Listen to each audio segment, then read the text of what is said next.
Uploads and suffixes. Here we can see an example of an upload in a suffix field. When we upload in a suffix field, we can always indicate if we also want to update from the panel to the record. So whatever value we're modifying in this field, this suffix field, do we want to modify it only in the panel of the process, or we want this value to be modified in the panel of the process and also in the source record? For example, if we selected an account and we have a suffix that's the phone number of that account, do we want the phone number to be updated in the panel of the process and in the source record, or only in the panel of the process? If we only want to change this value in the panel of the process, here we're going to mark the option no. But if we also want to update the source, we're going to mark the option yes. Now, what happens if the destination of the upload is a column of a group of fields of the type suffix? Well, if we updated the value in the last line, it's going to update one unique family element. If we said we wanted to update the source, of course. But if we made an upload in all the lines of a group of fields, let's say we have 10 lines in a group of fields, and there's a column with all the employees, and there's a suffix maybe with the age of each one of these employees. So maybe we change the value in this column. So maybe we upload 30 in this column in all the lines. Well, if we've indicated that we also want to update from the panel to the record, that means in those 10 employees, their record is going to be modified and their age from that moment on is going to be 40.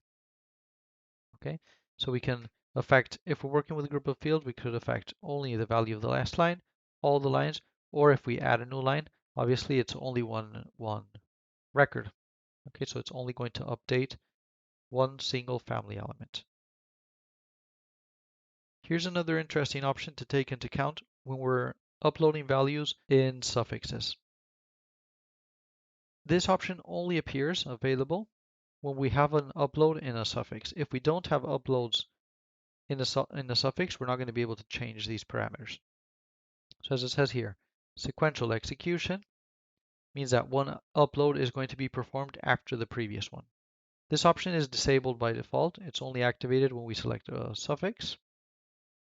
Sequential is always going to be the recommended option because the operations are going to be triggered one after another one, respecting the order indicated in the grid of operations, which prevents conflicts if there's uploads that are related in any way. So let's say, for example, I have a lot of different processes and they're all uploading values in the same suffix. So basically what they're doing is they're modifying the same element. We could have a problem because if process A, B, C, or 1,000 processes more are changing this value in the same second, we might have some inconsistencies. So we might want to say no. In all of these processes, we want the execution to be sequential. So until A doesn't finish, I don't want B to start. Once B has finished, I want C to start, and so on. Obviously, this is a little bit slower. So if we select sequential, it's going to be a little bit slower, but sometimes we need it. And the other option is parallel. Parallel means that all the uploads are going to be performed at once. It's not going to be taken into account other uploads or anything like that. So this one is very useful if we want to improve the performance, but it's only to be used when we're sure that the uploads are not going to be related in any way. Okay. This isn't very important right now because it's not very common for someone to have an issue with this, but it is a good option to take into account.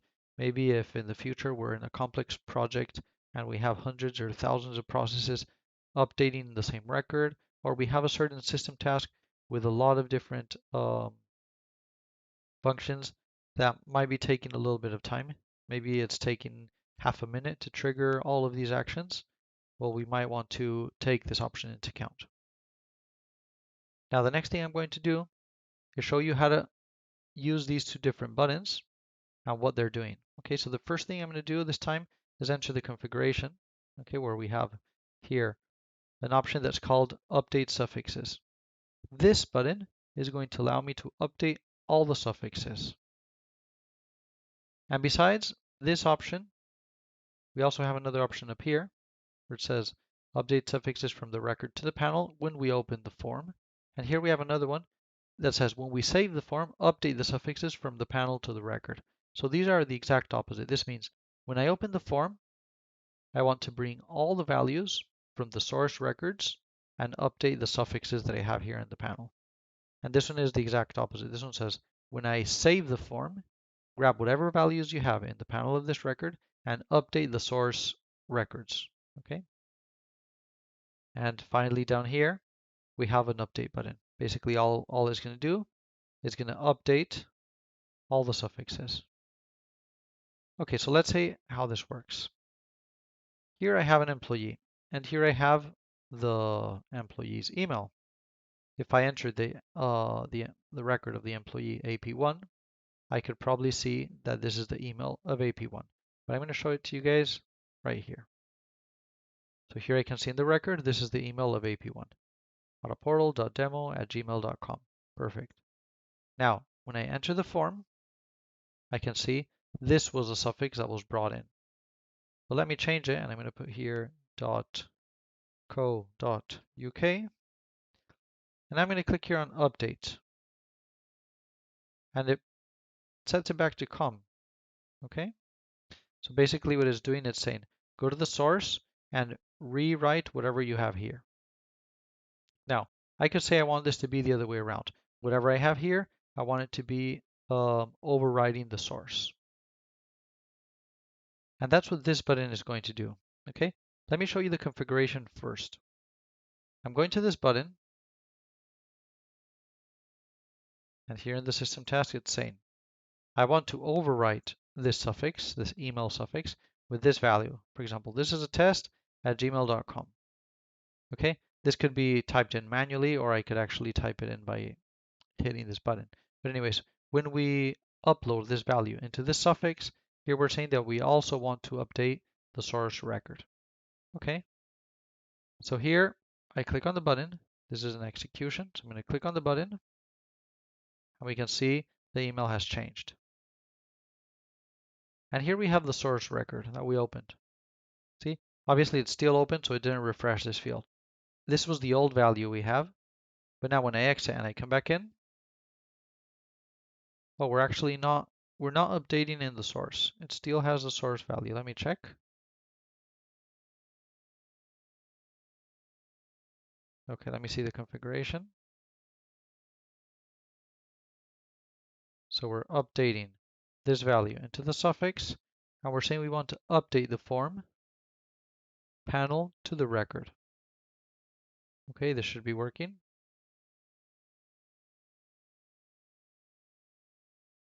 Let me refresh. Okay. So first I need to select an employee. It looks like it did work. Maybe it just didn't refresh over here. Oh, I can see why. The suffix that we're actually affecting was this one here, not this one over here. I didn't realize this. Okay, let me do it again. So I'll copy this value, I'll paste it here, and I'll save. Now, when I select the prefix, we can see it brings the source value. But now when I click here, it should overwrite this value, and it should overwrite it in the source too. So it should overwrite it over here. Okay? So we know that. This is the email of AP1, but we're going to change that value as soon as we click on this button. So I click on the button, it changes the value here in the panel of the process. And besides, since in the configuration, I marked this option that I showed you guys earlier, where I want to update the source to. Now when I go to the source, we can see the value has changed. Okay? The first time it didn't, it's not that it didn't work, it was actually working, but I was looking at this email field here, and this was not the suffix that we were using. We were using this one here.